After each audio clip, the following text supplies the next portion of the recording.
अस्सलाम वालेकुम। ये तीसरी वीडियो है, इसमें हम थर्ड टॉपिक पढ़ने वाले हैं बायोलॉजी के पहले चैप्टर बायोलॉजिकल मॉलिक्यूल्स का। सॉरी तीसरी वीडियो बनाने में थोड़ी सी लेट हो गई, लेकिन चले शुरू करते हैं, टाइम वेस्ट हुए। ठीक है, तो हमने यहाँ तक कर लिया था, समझ चुके थे हम सारा। हमें केमिकल कंपोजिशन ऑफ देखनी है सेल की, कि बैक्टीरियल सेल और मेमेलियन सेल के अंदर जो मॉलिक्यूल्स हैं ये सारे, ये कितनी परसेंटेज में मौजूद है। अच्छा, मैं पहले बता दूँ, ये जो परसेंटेज दी हुई है जर्नल है, इससे डिफरेंट भी हो सकते हैं। ये डिपेंड करती हैं उनकी डाइट पर, कि वाटर कितना लेते हैं, प्रोटीन कितना है उनके अंदर। अच्छा, यहाँ पर देखें तो बैक्टीरियल सेल और मेमेलियन सेल में वाटर की तादाद सेम है, प्रोटीन 15% है, जबकि मेमेलियन सेल के अंदर 18% प्रोटीन है। उसके बाद 3% कार्बोहाइड्रेट्स बैक्टीरियल सेल में और 4% मेमेलियन सेल में। लिपिड्स 2% है। सही, लिपिड्स जो मैंने पढ़ाए थे आप लोगों को, ये सारे क्या है, यहाँ से लेकर यहाँ तक ये है सारे ऑर्गेनिक, ये के सारे हैं ऑर्गेनिक बायो मॉलिक्यूल्स। सही। अच्छा, ये क्या है, ये इनऑर्गेनिक है। ये इनऑर्गेनिक है क्योंकि इसके अंदर हाइड्रोजन तो है लेकिन कार्बन नहीं है। इनऑर्गेनिक बायोमॉलिक्यूल से भी बायोमॉलिक्यूल ही कहेंगे, लेकिन ये इनऑर्गेनिक है।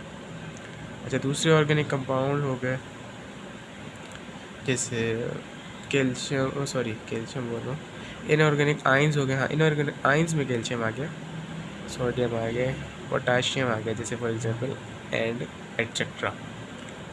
तो इन सब की कंपोजिशन आप सब देख लीजिएगा, याद कर लीजिएगा। शायद डिफ्रेंशिएट आ भी सकता है पेपर में कि बैक्टीरियल सेल की कंपोजिशन के अंदर और मेमेलियन सेल की कंपोजिशन के अंदर डिफ्रेंशिएट। अच्छा, आज हमारा मेन टॉपिक है वो है synthesise and breakdown of macro molecules.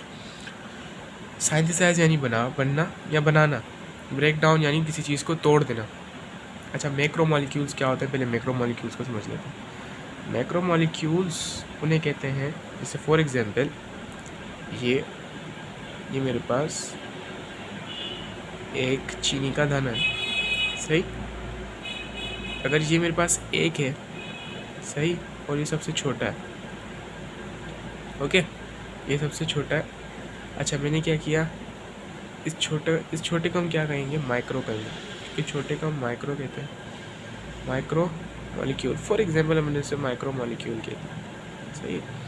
अब ऐसे ही कई सारे मिल गए, दूसरा चीनी का दाना, तीसरा, चौथा, पांचवा, ऐसे लाखों करोड़ों और मिल गए, ये लाखों हज़ारों और मिल गए। तो जब वो एक से ज़्यादा हो, दो हो या दो से ज़्यादा हो, तो वो क्या बनाते हैं, वो बनाते हैं मैक्रो मॉलिक्यूल्स। मैक्रो मॉलिक्यूल्स को हम पॉलीमर्स भी कहते हैं, कि पॉली का मतलब क्या है, पॉली का मतलब है मैनी, और मर्स का मतलब है यूनिट्स, यानी वो कंपाउंड जिसके अंदर बहुत सारे यूनिट्स हो, या वो कंपाउंड जो बहुत सारे यूनिट से मिलकर बना हो। पहले हम सीखेंगे सिंथेसाइज करना मैक्रो मॉलिक्यूल्स, यानी बड़े जो मॉलिक्यूल्स होते हैं, ठीक है। मैक्रो मॉलिक्यूल्स को हम लार्ज मॉलिक्यूल्स भी कहते हैं। सही है, लार्ज मॉलिक्यूल्स कहते हैं, मैक्रो मॉलिक्यूल्स कहते हैं, पॉलीमर्स भी कहते हैं। उनकी हम बनावट यानी कैसे बनाते हैं उसको वो देखेंगे कंडेंसेशन के प्रोसेस से। Molecules which form the structure and carry out activities of the cells are large in size. ये कह रहा है कि मॉलिक्यूल जो स्ट्रक्चर बनाते हैं, सही है, सेल का जो स्ट्रक्चर बनाते हैं और जो एक्टिविटीज़ कैरी आउट करवाते हैं सेल की। अच्छा, ये मैं बता दूं, ये जो सारे हैं proteins, carbohydrate, lipids, DNA, RNA, ये सब क्या है, मैक्रो मॉलिक्यूल्स हैं। क्योंकि मैंने आपको बताया था छोटे छोटे मॉलिक्यूल से मिलकर बने हैं, वो मैंने आपको बताया था कौन कौन से थे। जैसे यहाँ पर ऊपर लिखा है, ऊपर वाली टेबल में देखें तो कार्बोहाइड्रेट छोटे मॉलिक्यूल से मिलकर बना है जो है मोनोसेक्राइड, फिर प्रोटीन छोटे मॉलिक्यूल से मिलकर बना है अमाइनो एसिड, लिपिड छोटे उनसे मोनोमर से मिलकर बनी है, या छोटे मॉलिक्यूल से मिलकर बनी है, उन्हें हम ये कहते हैं। ये रहे न्यूक्लिक एसिड, डीएनए, आरएनए, इन दोनों से मिलकर बनाए छोटे छोटे मॉलिक्यूल से। और कॉन्जुगेटेड मॉलिक्यूल्स मैंने आपको बताया था, कॉन्जुगेटेड मॉलिक्यूल्स क्या आते हैं, जब दो या दो से ज़्यादा या बायो मॉलिक्यूल्स आपस में मिल जाए तो वो कॉन्जुगेटेड मॉलिक्यूल्स बनाते हैं। तो मॉलिक्यूल्स जो स्ट्रक्चर बनाते हैं सेल का और जो डिफरेंट एक्टिविटीज़ कैरी आउट करवाते हैं सेल की, वो लार्ज इन साइज़ होते हैं, साइज़ में बड़े होते हैं, और हाईली ऑर्गेनाइज्ड मॉलिक्यूल्स, बिल्कुल ऑर्गेनाइज किए हुए होते हैं। रैंडम उनकी कोई भी पोजीशन यानी रैंडम बॉन्डिंग नहीं होगी, हाईली ऑर्गेनाइज्ड बॉन्डिंग होगी आपस में, और उन्हें हम क्या कहते हैं, macromolecules. Which are made up of large number of low molecular weight. अच्छा, ये किससे बने हुए होते हैं, बहुत ज़्यादा नंबर यानी बहुत सारे लो मोलिकुलर वेट के स्मॉल मोलिक्यूल से। क्योंकि स्मॉल मोलिक्यूल में तो अब एक चीनी के दाने को कंपेयर करें पूरे एक डब्बे के साथ जिसके अंदर चीनी भरी है, तो जाहिर सी बात है एक डब्बे के अंदर ज़्यादा चीनी का वज़न होगा और एक दाने में उससे कम होगा। तो ये कहना चाह रहा है यहाँ पर कि लो मोलिकुलर वेट से यानी स्मॉल मोलिक्यूल जो हैं, स्मॉल मोलिक्यूल जिन्हें हम मोनोमर्स कहते हैं या बिल्डिंग ब्लॉक्स कहते हैं, वो क्या बनाते हैं, वो बनाते हैं macromolecules. Therefore the macromolecules are called polymers. इसलिए हम मैक्रोमोलिक्यूल्स को पॉलीमर्स कहते हैं। पॉलीमर्स क्यों कहते हैं, क्योंकि ये मैनी पार्ट से मिलकर बना है। मैनी तो चले सही है, बहुत सारे समझ में आए। कौन से पार्ट, मोनोमर्स के बहुत सारे पार्ट, मतलब मोनोमर्स बहुत सारे मिलकर मैक्रोमोलिक्यूल्स बना रहे हैं। Biomolecules which are mentioned above are all macromolecules और पॉलीमर्स। इनमें पहले बता दिया मैंने आप लोगों को कि ऊपर वाले जो मेंशन किए हुए हैं तो बायोमोलिक्यूल्स वो सब क्या है, मैक्रोमोलिक्यूल्स हैं। अच्छा, ये देखते हैं कि ये साइंथिसिस होती कैसे। मैक्रोमोलिक्यूल्स जो हैं वो बनाए जाते हैं मोनोमर से एक प्रोसेस के ज़रिए, जिसे हम rail cars on to a train, जिसे हम रिजेंबल करते हैं या रिलेट करते हैं, जैसे रेलगाड़ी की वो ट्रेड्स होती हैं, सॉरी रेलगाड़ी की क्या होती हैं, वो होती हैं ना डब्बे होते हैं आपस में, जैसे एक डब्बा मिला, दूसरा मिला, तीसरा मिला, ऐसे।